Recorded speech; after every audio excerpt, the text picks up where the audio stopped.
140 शब्द प्रति minute. Dictation ready start.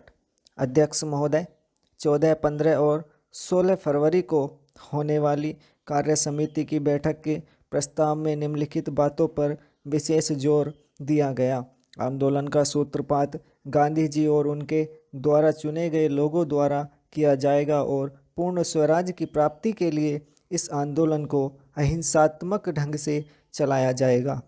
सभी कांग्रेस जनों तथा अन्य लोगों को सत्याग्रहियों के साथ सहयोग करके उनकी मदद करनी चाहिए। सामूहिक विनय अवज्ञा आरंभ होने की स्थिति में भारतवासियों का आह्वान किया गया था कि सरकार को कोई स्वैच्छिक सहयोग देना बंद कर दे।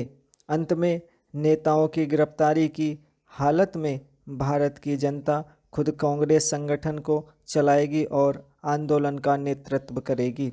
प्रस्ताव में यह नहीं बताया गया था कि आंदोलन के सूत्रपात का वास्तविक स्वरूप क्या होगा। चेंज। आंदोलन आरंभ होने से पहले बहुत से कांग्रेस कार्यकर्ताओं के मन में शंका थी कि इसका अंत और परिणाम कैसा और क्या होगा। हालांकि गांधी जी ने कह दिया था कि यह आंदोलन अंत तक चलेगा। यह भी सवाल उठाया गया कि कहीं पिछली बार की भांति इस आंदोलन को भी बीच में रोक तो नहीं दिया जाएगा। स्मरणीय है कि पिछली बार 1922 में चोरी चोरा की घटना के बाद आंदोलन स्थगित कर दिया गया था।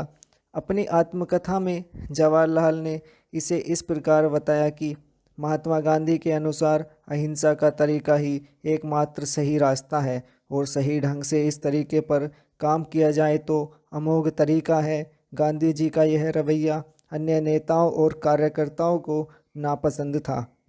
अतः हमने उनके साथ चर्चा की और उनकी बात से हमें ऐसा लगा कि अब उनके चिंतन की दिशा में कुछ परिवर्तन हुआ था और अब यदि आंदोलन शुरू हुआ तो किन्हीं छुटपुट हिंसा की घटनाओं के कारण आंदोलन को स्थगित करने की जरूरत नहीं थी। दूसरी ओर संयुक्त प्रांत और पंजाब की नौजवान सभा और बंगाल की युगांतर पार्टी हिंसात्मक कार्रवाइयों की तैयारी कर रही थी, विशेषकर निहत्थी जनता पर सरकार के जुल्म का बदला लेने के लिए। चेंज।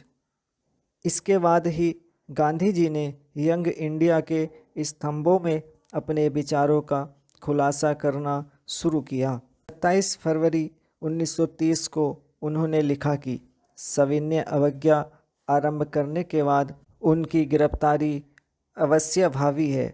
1922 में अपनी गिरफ्तारी से पहले उन्होंने लोगों से कहा था कि वे शांति रखें और कोई प्रदर्शन आदि न करें, किंतु इस बार उन्होंने इससे हटकर कर कहा, इस बार मेरी गिरफ्तारी के बाद मौन निष्क्रिय अहिंसा का रवैया नहीं अपनाया जाएगा, बल्कि इस बार सक्रिय ढंग की अहिंसा का प्रदर्शन किया जाएगा, ताकि अहिंसा में विश्वास रखने वाला एक भी व्यक्ति जेल से बाहर या जिंदा ना रहने पाए। हर व्यक्ति का कर्तव्य होगा कि वह मेरे उत्तराधिकारी अथवा कांग्रेस की सलाह के अनुसार सविनय अवज्ञा प्रतिरोध में हिस्सा ले। चेंज। अध्यक्ष महोदय, कांग्रेसी स्वयंसेवकों के लिए उन्होंने आचरण के नियम बताते हुए कहा कि किसी सत्याग्रही के मन में शत्रु के प्रति किसी प्रकार की दुर्भावना नहीं होनी चाहिए।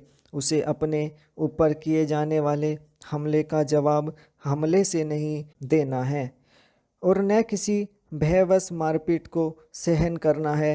सत्याग्रही का नैतिक बल इतना ऊंचा होना चाहिए कि वह मारपीट या अपमान को सहन और गरिमा के साथ सहन करे। सत्याग्रही का लक्ष्य शत्रु का हृदय परिवर्तन करना होना चाहिए। संसार के सबसे शक्तिशाली साम्राज्य के विरुद्ध लड़ने वाले नेता द्वारा अपने अनुयायियों का इस प्रकार का नैतिक अनुशासन लागू करने की घटना इतिहास में बेजोड़ है। स्मरण रहे कि गांधी जी मात्र एक राजनीतिक नेता ही नहीं थे, उससे भी बढ़कर वह एक आध्यात्मिक नेता थे। गांधी जी ही कहते थे कि कभी कभी प्रेम की मांग होती है कि सविनय अवज्ञा की जाए। आत्मा को नष्ट कर देने वाली हिंसा की गर्मी से बचने का एकमात्र उपाय सविनय अवज्ञा ही होता है।